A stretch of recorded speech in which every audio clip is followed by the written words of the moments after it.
I know you don't feel qualified.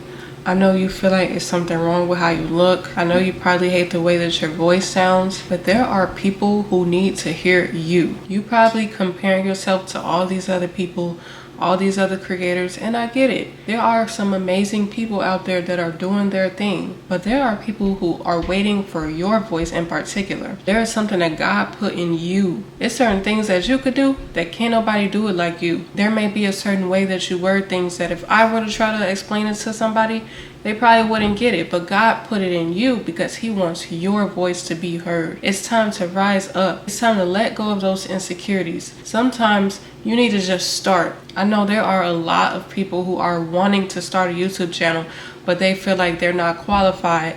They feel like they're not good enough. They feel like people won't watch. But guess what? I heard this saying and it stuck with me. God does not call the qualified. He qualifies the called. So it does not matter if you feel like you're not ready yet. If God put it in you, it's in you for a reason and you need to put it to work. And that's one thing that I really love about God. He doesn't look at us for the superficial reasons that we look at each other with. We may look at somebody and go based on their appearance and say, well, I think they would be good for this, or I think they would be good for that, just based on how a person looks. But God looks at our heart. He looks at the things that He put us before the foundations of this world, because He knew you before it. God knew you before you were in your mother's womb. So He put a calling and a destiny that's for you specifically, and it's up to you on if you're going to walk in it or not. Stop comparing yourself to everybody else. Let me tell you something. When I was in school, I was always the quiet girl. I never would have thought that I would be on YouTube talking, encouraging people, motivating people, recording videos. Like me, what?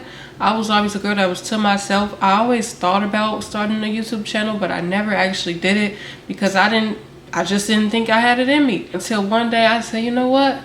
Forget it. I'm gonna just record. And my videos were terrible. I mean, I still have improvement, but I've improved a lot since then.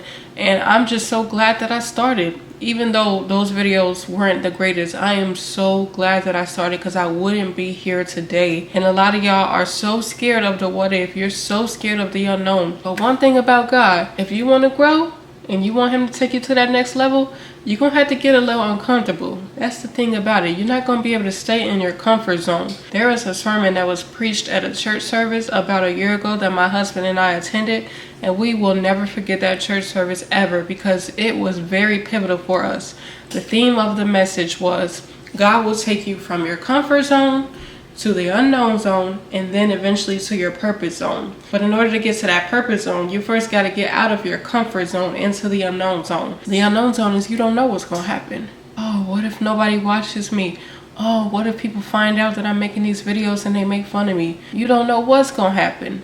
But you know what? That's the part of growth. That's the part of the journey. Because when you look back at everything that you've been through, the fact that you kept going, you're going to say, God, thank you so much for keeping me going, because had I given up, I would not have known what was on this side. Quitting is the easy way out, but if you ask me, the consequences of quitting are far greater than the consequences of seeing what's on that other side. No, it's not going to be easy. I'm sorry if you expected it to be easy, but it's also not easy living in lack, living in doubt, living in fear, living in the unknown, not knowing what would have happened had you kept going.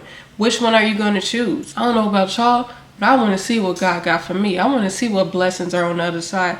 Yeah, I may have to go through for a little bit. I may have to be in the wilderness season for a little while. But I'm going to rejoice while I'm here, because I know that when I get to that other side, I'm going to be so grateful that I kept going, that I kept pushing, that I stepped out of my comfort zone and I stayed the course. Because as long as you are in the confines of your comfort, you're not going to allow yourself to grow.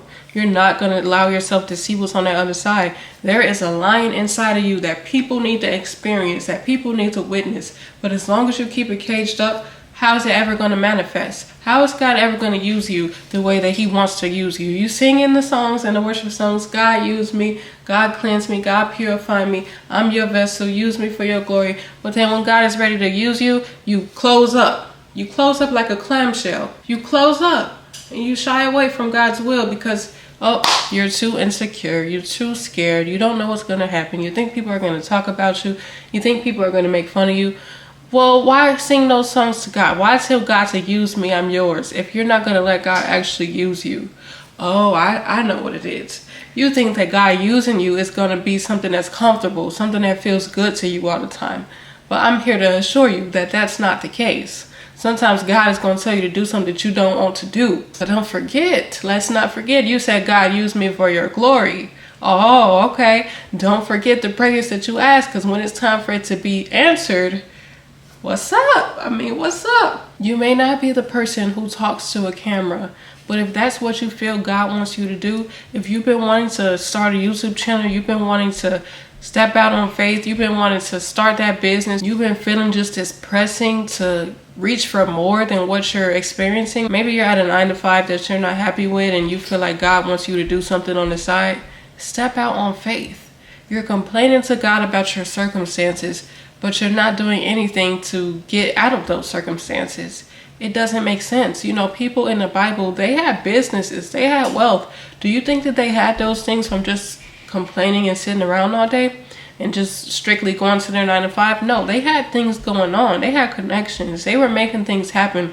The Proverbs 31 woman, she was sewing, she was selling, she was at the marketplace, she was doing her thing. She was not just in the fetal position crying in the corner. No, she was about business. She was about the Lord's business, and then she made business happen in the natural realm too.